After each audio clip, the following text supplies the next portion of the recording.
You can post a receipt of non-inventory items when you post a warehouse receipt for inventory items. And let's now see how we can do this inside Dynamics 365 Business Central. And for this purpose, I created one purchase order. So let me navigate to Sales and Purchases, Purchase Orders, and here I will find my last purchase order. Here in my purchase order lines, I have several items and one GL account. And first two items, loudspeaker and loudspeaker 1000 watts, are inventory items that we need to receive on our location warehouse, on our location white.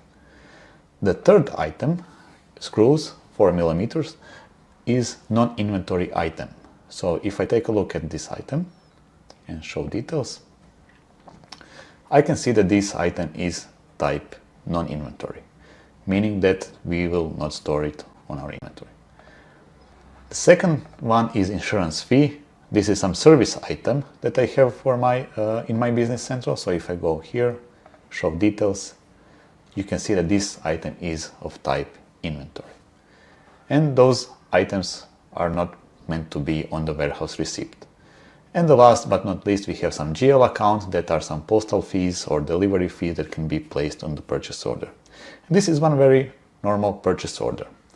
And now you have several possibilities how you can post non-inventory items and service items inside Dynamics 365 Business Central when you are using warehouse management system. And to know this, first we need to go to Purchase Setup. So Purchase and Payables Setup. And we need to find a field called Auto Post Non-Inventory via Warehouse. And here we have three possible options. The first one is none, which means that non-inventory items will be must be posted and received separately. The second one is all. So if you would post an inventory item, all inventory item will also be posted automatically. So with posting of warehouse receipt for inventory items, all non-inventory items will be posted. And the third option is attached/assigned option. This means that you must assign non-inventory item to an inventory item. And let's now see how we can do that. So I will stick with attached/assigned. And let me return to my purchase order. And now I must assign my non-inventory items to an inventory item. And let's first select my non-inventory item.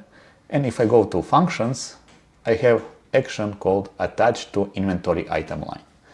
And let me attach this to my loudspeaker, to my first line. I was like, okay.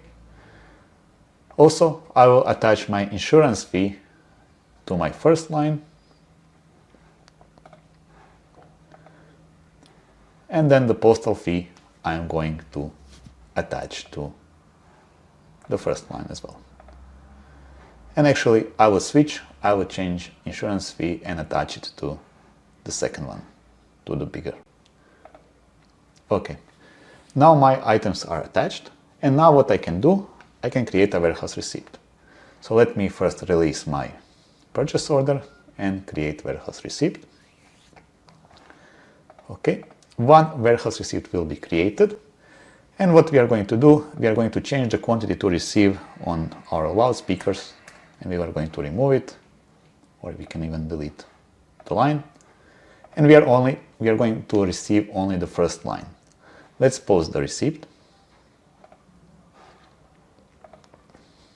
Okay. We see that our receipt has been posted, warehouse receipt has been posted, and the one put away activity has been created. Let's now see what happened on our purchase order.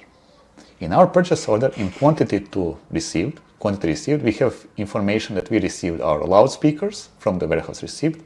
We also received our screws that were attached to inventory item number 1, and we also received our postal fees that was also attached to loudspeaker in line number 1.